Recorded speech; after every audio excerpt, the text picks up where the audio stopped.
So, in 1843, Martin Heidegger published the work, The Word of Nietzsche, and the point was to contextualize Nietzsche into his own metaphysical system, which he developed out of an exegesis of the history of Western metaphysics. Nietzsche was singing his song, as Michael Segura says, at the end of theology, at the end of Western metaphysics. And Nietzscheanism, or nihilism, is seen to be a definitive end to this tradition. But what Heidegger shows us is that it actually just deepens it. It reveals an inner logic in Western metaphysics. So the question that we're dealing with is concerning nihilism, and it's phrased right in the introduction, where he asks, what is the essence of nihilism? Speaking Heidegger can be a bit of a struggle on its own, because he translates so many of the words that he uses from common slang in German. So when he talks about essence, he means Wesen, and this is the thing that has something hold sway. So I interpret essence as something's nessness, the thing that gives it its nessness. So I have a benness, that is what allows me to hold sway as ben. This hotel room has a hotelness to it. That's what allows it to hold sway as a hotel room. But what is nihilism? Nihilism isn't really a person, place, or a thing. So in what way can one of these things hold sway? How can it come to presence? Well, this is the question. Because nihilism refers to the overturning of all metaphysics, in that it's four parts. Firstly, it includes the supersensory, things that are not your five senses, are just unstable products of the senses. There isn't really a courage or wisdom, a beauty, or an abstract good out there to think about. These are just unstable products of things you typically feel in your day-to-day experience of the world. Secondly, the sensory experience that you have denies its own essence. There's no intrinsic purpose in the fact that you can see, that you can hear, that you can touch, that you can smell, that you can taste.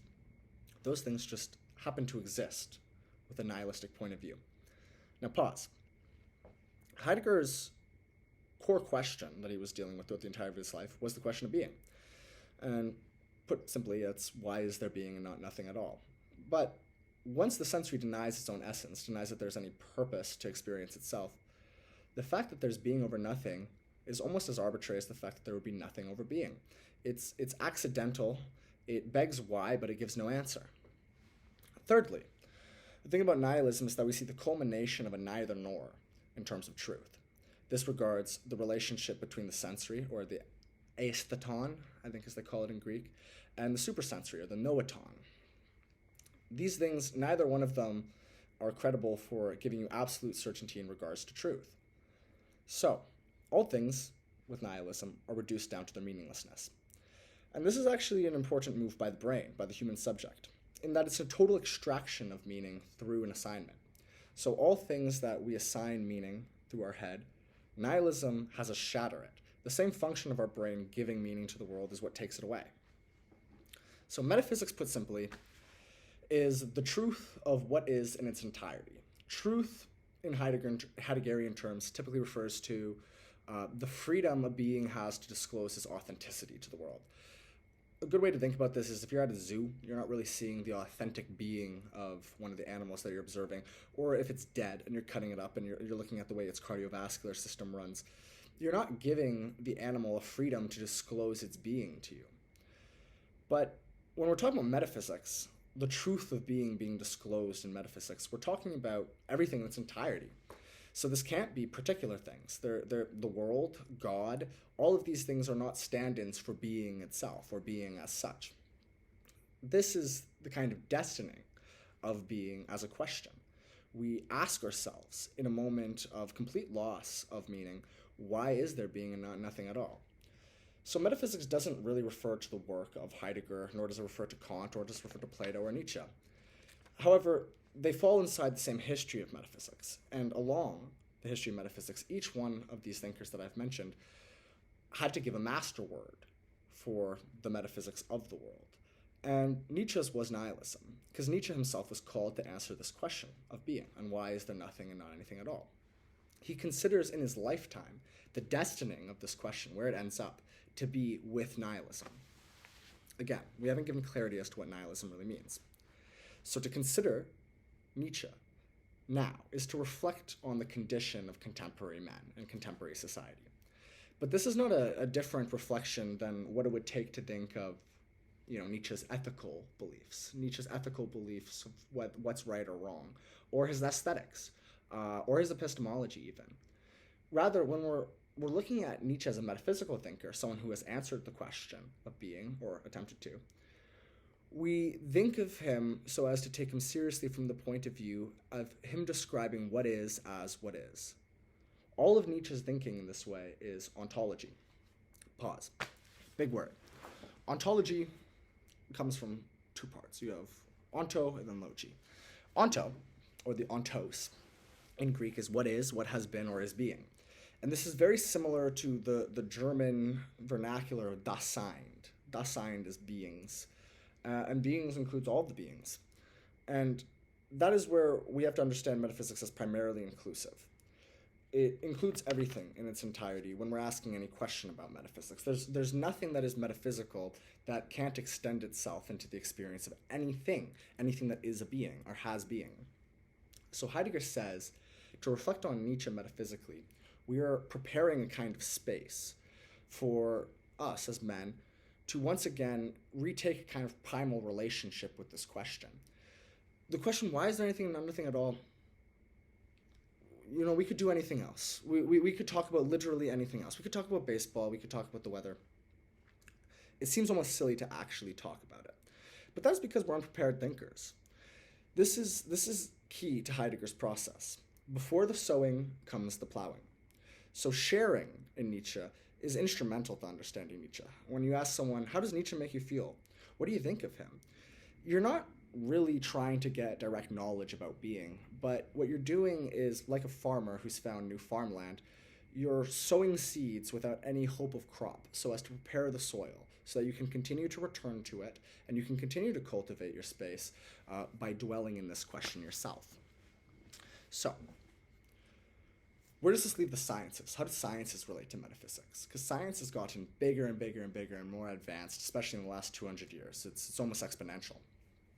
Well, we have to understand that science in its originations, and in many of its advancements, are cultivated from a reflection on metaphysics.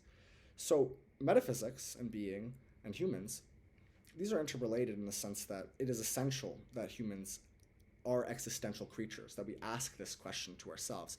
If we were simply rational animals that could build cool tools and do math or something like that, we might as well just be deers, hyper-intelligent deers. But there's something about the fact that we are existential animals that makes us firstly, not that we aren't rational, but firstly metaphysical creatures. So we're trying to disattach science, cultivated through metaphysics, from its technological essence. So we take the history of Western metaphysics to be one single happening, to be just this question of being, if we're being Heideggerian about it. And this means that when we're thinking about in reference to being is concealed through the history of metaphysics. The question itself isn't made clear, explicated through the works of many metaphysical thinkers. And this is because, going all the way back to the beginning of Western metaphysics with Plato, what we actually experience is one single forgetting of this question. So preparatory thinking, preparing your field so as to cultivate a place for dwelling in the question of being, requires a view of history as just nearness of the same. Kind of nothing ever happens. In this way, Nietzsche and Heidegger, and all Germans really, except for Kant and Hegel, actually Hegel is maybe the exact opposite, these are chuds. These are people that stand in front of a graph that just goes down, and they say, look, when the graph goes up, this is when something happens. And nothing happens. Nothing ever happens. So we arrive at this epoch that Nietzsche is describing, a specific stage in the history of metaphysics. And this is what we're going to call nihilism. And it's summed up through Nietzsche's famous sentence, God is dead. Now, there's a few ways to interpret God is dead, and I've heard them all. Firstly, it could be the presupposition of an atheist, maybe. But this would be wrong. He's too spiritual a thinker. He references gods with a festivity, with a drive, with an animosity, with a kind of metaphysics to them, to which, to call Nietzsche an atheist, I don't think that you could really sell me on that, to be honest. The other theory is that he finally went mad.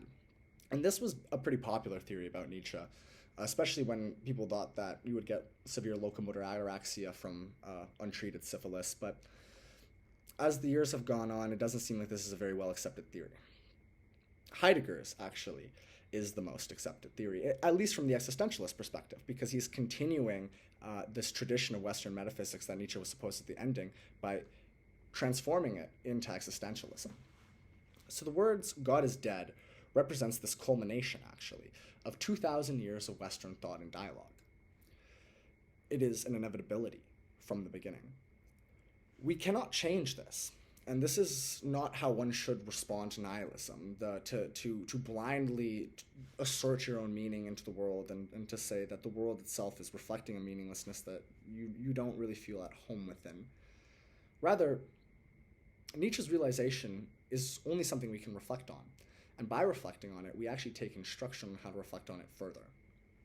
His development of this phrase is explicated in 3 major works. Firstly, the last time was in 1882 in The Gay Science. Then there was Thus Spoke Zarathustra, a very, very popular book. He explained his concept of God being dead, I think, within the first 3 chapters of the prologues, before any of Zarathustra's speeches. But for the first time he actually said these words, at least, or implied them, was in The Birth of Tragedy, when he wrote that he agrees with the Greek saying that all gods must die. But was Nietzsche really the first person to talk about gods and gods dying and gods being dead? Not even close. Not even close. It echoes a still earlier thinker, another German, actually someone that you usually can't view historically as having similar opinions or similar philosophical positions to Nietzsche, except if you view them as real continuations of one another, as not really breaking from the history of Western metaphysics. And this is Hegel, who said that the feeling of modern religion is a feeling that God himself is dead. And he said this in 1802. It's a different thought from Nietzsche's thought, but it maintains this essential connection to Western metaphysics. And it's actually even seen way earlier by Blaise Pascal. And it's in the same vein as when he said, "Great Pan is dead." And I don't know if you guys ever met a pansexual, but these people, their sexual orientation is everything. They like it all. If it moves, yes. So Great Pan is dead. The great everything is dead. And if we begin at Nietzsche's latest explication of what he meant, we see in section 125 of The Gay Science, he talks about the madman. And it's a scene. The madman is seeking God.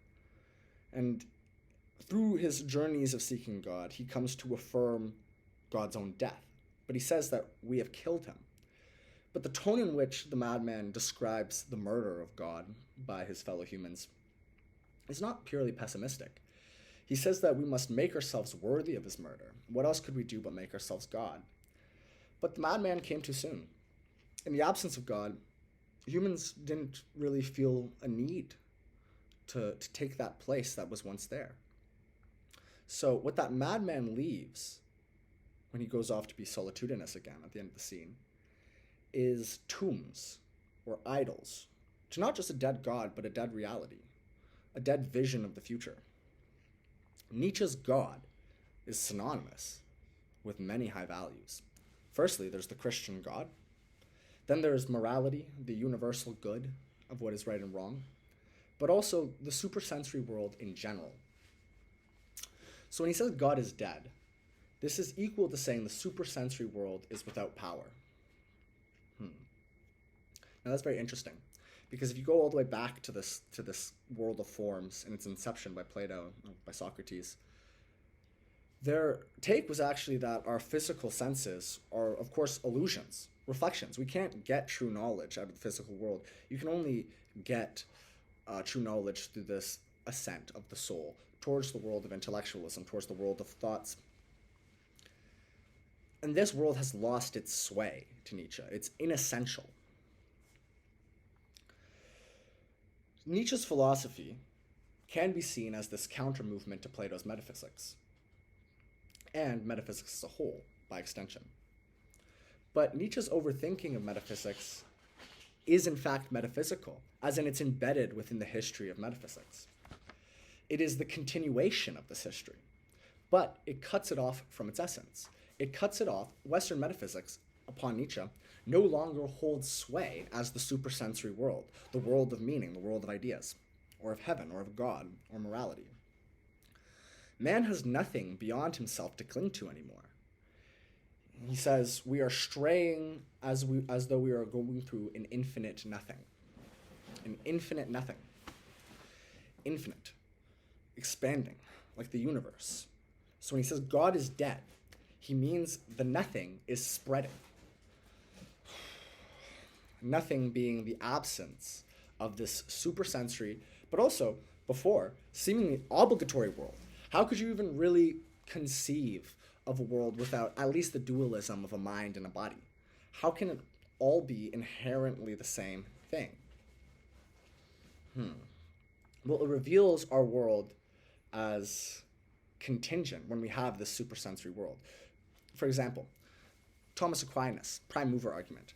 Everything that's in motion must have been put in motion by something. So when we arrive at the supersensory world, it's because of a logical infinite regress. You eventually have to get at the thing that isn't contingent on anything else. And that thing would be a part of the supersensory world because it's not inside space and time. Space and time would talk about things moving, right? If it's moving, it was put in motion. Nothing just started moving by accident. So, we stop existing with purpose because of something ulterior to us.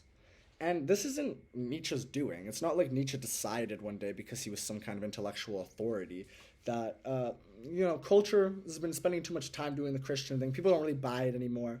I think they got to move on. That was not it at all. To label what was supersensory as the nothing shows the elucidation of the statement that God is dead as the essence of nihilism.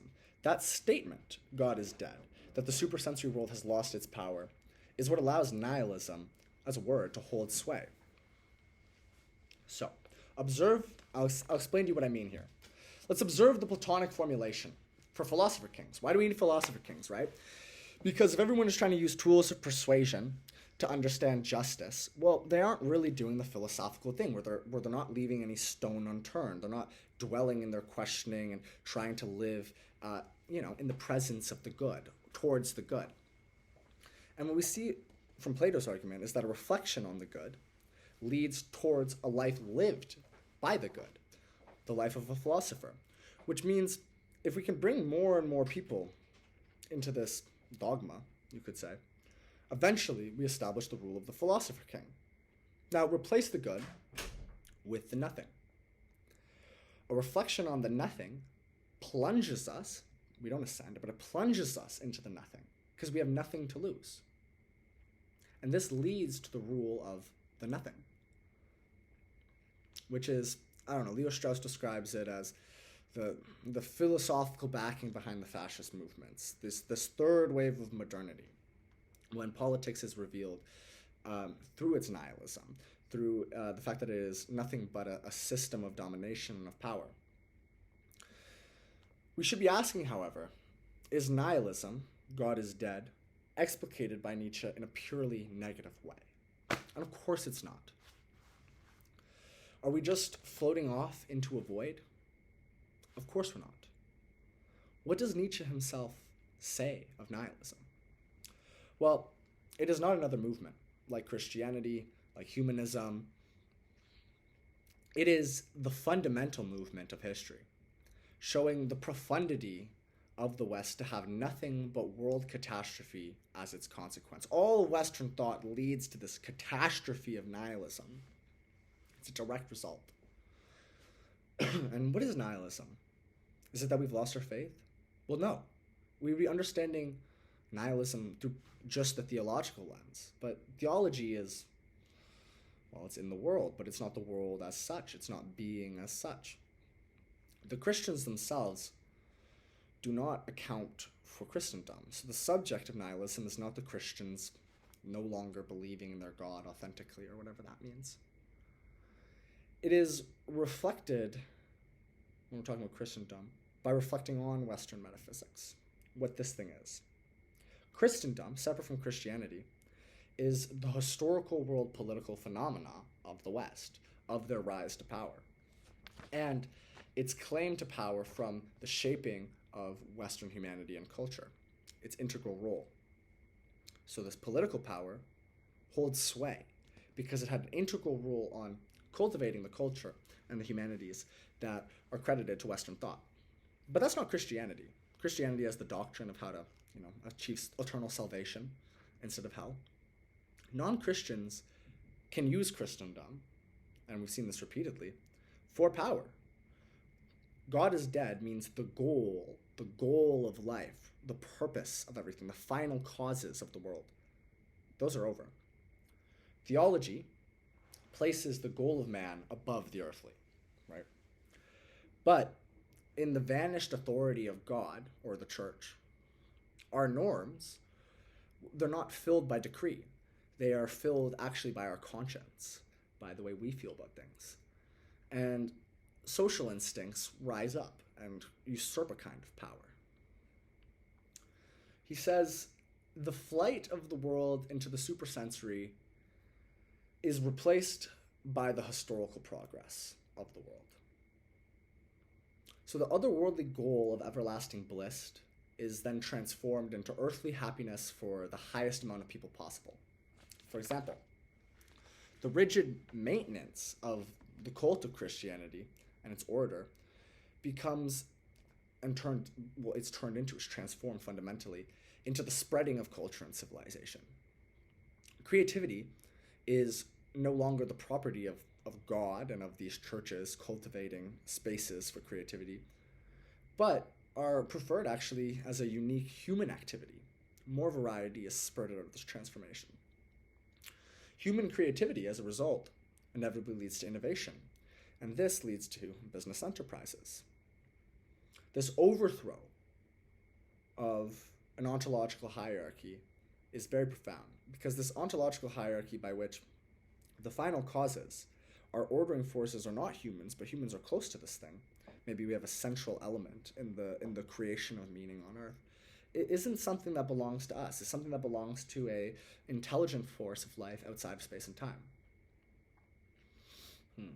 So the realm of the essence, the eternal, and the coming to pass of nihilism is itself the history of metaphysics, insofar as the whole is differentiated into both the sensory world of experience and the supersensory world of the mind. And the former is supported and determined by the latter, but not anymore. That itself does not hold sway. Metaphysics is history's open space, wherein ideas, God, the moral law, the authority of reason, the joy of the many, progress, culture, civilization, they become an essential to our experience of life. We suffer the loss of their constructive force, and they become void. They become inessential. The supersensory world perishes, it decays, and it decomposes, but this is a gradual process. If you ever looked at anything lose its sway, it happens in time. This ongoing and culminative turn brings us to Nietzsche and his overturning of the entire history of Western metaphysics. With Nietzsche, metaphysics becomes actually the reverse of itself. The world of essences are now inessential. They do not hold sway. Unbelief, or people losing their faith, thus is not really a grounding for nihilism at all. It is, if anything, a consequence of nihilism, but certainly can't be viewed as this foundation into nihilism, as suddenly when I stop believing in God. But if we experience nihilism as a historical movement, we will stop taking the symptoms of the modern age, like secularization, technology, and mob rule, to be the causes of nihilism. But instead we can embrace this intellectual root of the process itself and acknowledge the importance of the question of being, at least, especially within the history of Western metaphysics. This requires situating the essence of man in relation to the truth of being. This is what the point of philosophy was, in at least the way the pre-Socratics were doing it. And this is the kind of questioning, this push towards integration, the preference of being as such and the preference of the entirety and the whole to really question it. This is the impetus of Heidegger's work. And it's why he is maybe the greatest Western thinker of the last 100 years. We cannot confuse the appearance of nihilism with its essence, because this births a defensive vehemence. The nihilist is easily negated for his nihilism by the person that simply does not renounce their faith. This says things along the lines of, wow, you're using reason to disseminate reason and to dismantle it, but my faith was never really justified through any reasonable arguments. I just do believe this. Maybe it's a defensive vehemence. We may see people argue more strongly for their religious beliefs, but not always. The question remains: what does nihilism mean? What is the essence of nihilism? When Nietzsche posed this question to himself, his answer was that the highest values are devaluing themselves. The aim is lacking. It is lacking. It gives us a why, but it lacks an answer. Nietzsche is already embedded within the historical event of nihilism. It has happened before him and it's happening after him. But himself rarely credits a particular type of movement, socialism, feminism, or whatever he would have maybe thought was a kind of modern expression of slave morality. These are not what we can credit as nihilism.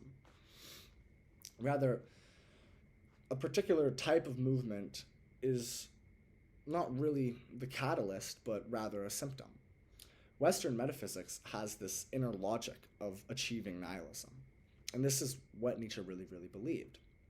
Nietzsche recognizes that with the devaluing of our highest values is the creation of our new values. The no to values hitherto comes out of a yes to the positing of new values, enthusiastically.